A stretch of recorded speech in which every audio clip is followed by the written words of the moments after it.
anii de studiu și primii ani după facultate, nu, au fost un fel de, nici nu știu, un fel de închisoare soft, așa, să zicem.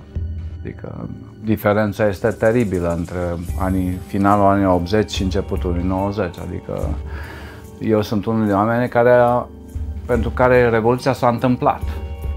Adică pentru mine chiar a fost. Și din momentul ce au zis ești liber, liber am fost, știi? Într-un sens, în toate planurile. Deci eram anticomuniști, că cu aia ne luptam și ne-am luptat cu comunismul și cu urmașii lor, că ea conduceau țara. Și pe țin minte, mineriade, adică au fost niște lucruri dramatice. În fața acelui fenomen n-ai cum să ai nuanțe, să zicem. În cazul meu e și mai complex, că eu am lucrat la Ministerul Culturii. Deci eu am participat la clădirea noii societăți. Dimineața lucram la Ministerul Decenal la Guvern și după masa în piața Universității, în opoziție. Dar în capul meu n-am făcut diferența, pentru că nu aveam termenii. Nu aveam termenii ca să putem compara ce e aia putere, ce e aia în afara puterii, ce e aia opoziție, adică ăștia în timp s-au așezat. Iar artistic vorbind, primul meu impuls a fost să promovez Atelier 35, tineri. Piața era ocupată de bătrâni. Și primii ani după Revoluție chiar au fost dați afară profesori din școli, a fost Revoluție pe bune, că m-au venit înapoi. Dar atunci a fost aerul ăla în care se schimbă ceva. Și atunci am avut ca și sentimentul ăla că pleci de la zero și poți construi. Și țin minte că am făcut niște eforturi teribile să duc o selecție de tineri de Atelier 35 național în Ungaria, prima mare expoziție în străinătate. Și a fost un chin să iei o birocrație ca Ministerul Culturii și să o schimbi încât să crăcănezi o ușă, să poată intra noile, în fine. Lucrurile care nu se putea arăta înainte, acum se puteau arăta. Primii ani sunt o libertate de expresie și de posibilități. Da. Dacă pui în context, nu era infrastructură, nu era unde, adică a fost foarte un haos total, să zicem, care a fost tot timpul alimentat de o politică foarte agresivă. Sentimentul a fost fantastic. Deci, cumva de la un întuneric la lumină, să spunem. Și primele posibilități de a călători pentru noi erau esențiale. Deci eu n-am putut ieși din România. N-am putut călători, nici măcar în țări socialiste. Deci pentru mine a fost esențial schimbarea asta, că am putut să ies. Eu nu mă uit la trecutul ăla prin prisma prezentului. Deci l-am trăit și atunci nu pot să am percepte teoretice despre el, știi? Și l-am trăit cum? Pentru că am început să public la o revistă politică și Contrapunctul, care era tinerul scriitor, dar și 22. Atunci cumva eram în permanență hrănit cu ce se întâmpla în societate și da, dinspre dreapta, să zicem, de acum.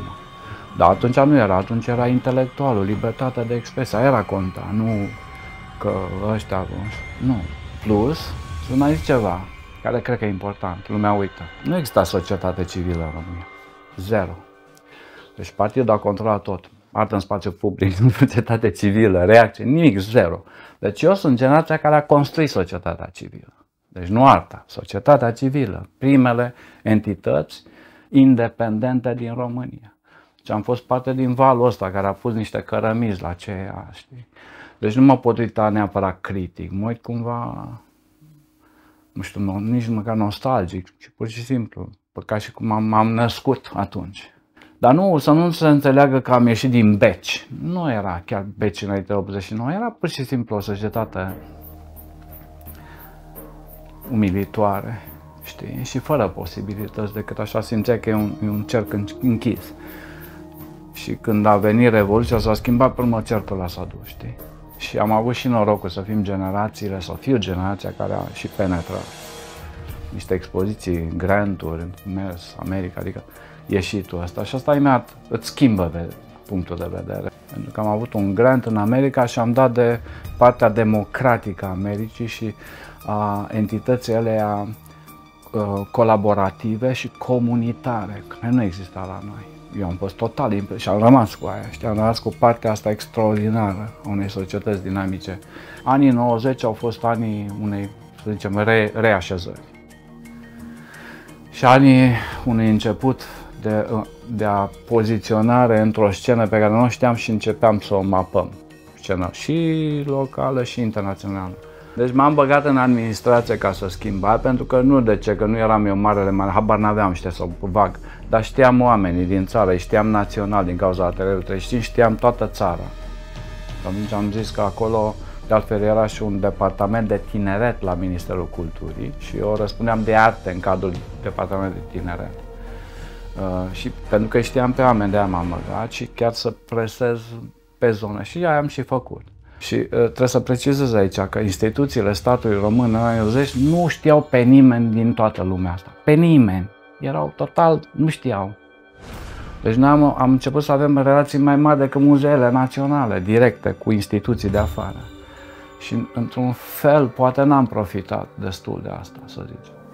Dar era o nebunie pentru că lumea vrea să vorbească despre societate.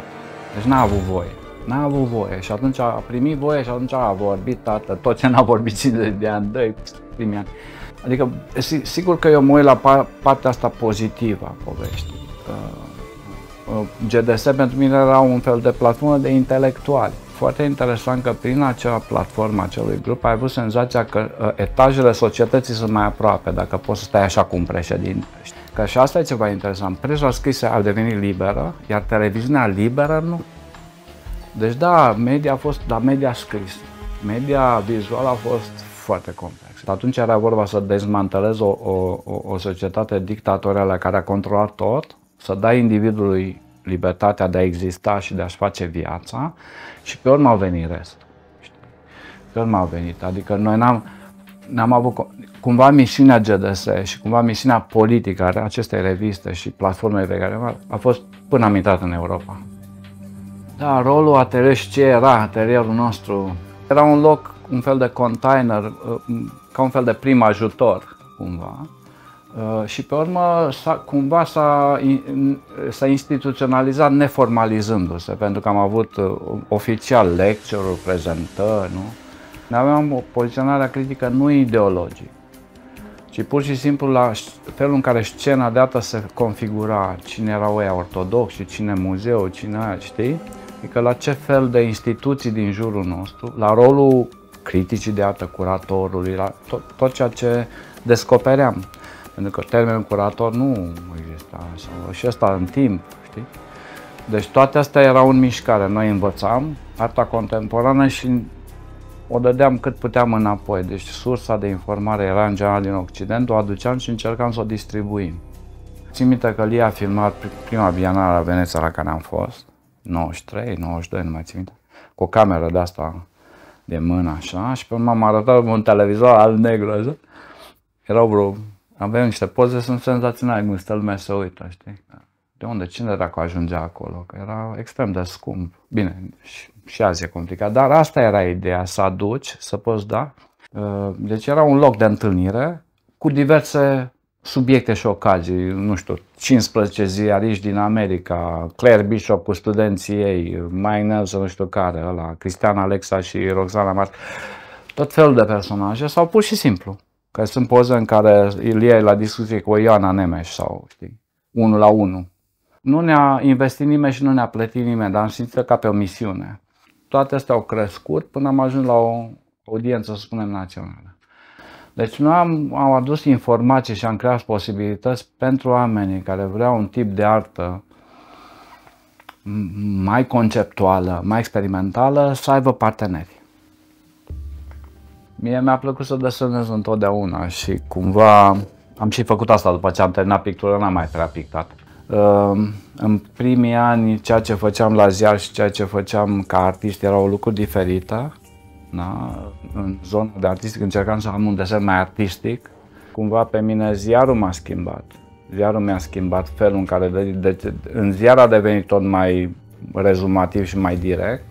Și pe urmă a fost un moment în care am translat, l-am luat de acolo și l-am dus dincolo. Că în partea de artă a mea în primii ani eram obsedat de alea, să fac instalații, video, știi? Adică veniseră o lume nouă și trebuia să, nu? Concepte noi, teritorii tehnici, să apuci de ele, să faci. Nu mi-am dat seama că lucrul ăsta simplu pe care l-aveam deja de la mine, ăla era. Nu trebuia sofisticării și nu știu ce. Am experimentat, n-a fost rău. Cumva organic, fără să am eu de acum Am dat de artiști care au avut decizii conceptuale, eu n-am fost în felul ăla conceptual. La mine a venit din practică și cumva practica s-a simplificat. Pe urmă, pentru că mi s-a dat tot mai puțin timp, ca să deși spații tot mai mare, a trebuit desenele au tot crescut și linia s-a tot îngroșat, să acopăr mai repede, ajuns la un fel de desen performance, așa, știi? Dar eu nu am zis asta de la început. Eu m-am propus la Veneția să desenez pe jos. Proiectul meu la Veneția erau cărticele multe de răsfoit, complex, complicat, nu s-a putut face. Deci desenul a fost cu mine tot timpul și cumva a rămas cu mine și a fost cel mai bun partener al meu. Și acum. Mediul ăsta nu e așa de popular pe cât pare, știi? Adică numai copiii știu să deseneze bine. Artiștii nu știu. Că ei după aia mai fac ceva cu desenul ăla. Și atunci foarte puțină lume chiar are limbajul la primar, pe care eu încerc să-l găsesc cumva intelectual, nu e simțire, e control. Dar îl am și mă bucur în fiecare zi, deci asta e ceva și mi-am dat seama că cu cât mai simplu, cu atât mai bine. Tehnica asta și desenul mi-a dat libertate, că pot greși pe zid, că e ca un notebook. Pot greși, sau acum 10 ani sau 15 ani era într-un fel, schimb textul să fie la zi cu limbajul de azi, care e mult mai complex. Atunci desenul îmi permite reajustările astea. Deci mi-a dat libertate desenul ăsta. Tot ce produci, într-o țară cum era România, tot ce produceai, era o pacoste. Că nu puteai să-l transporti, nu ai unde să-l depozitezi, asigurări.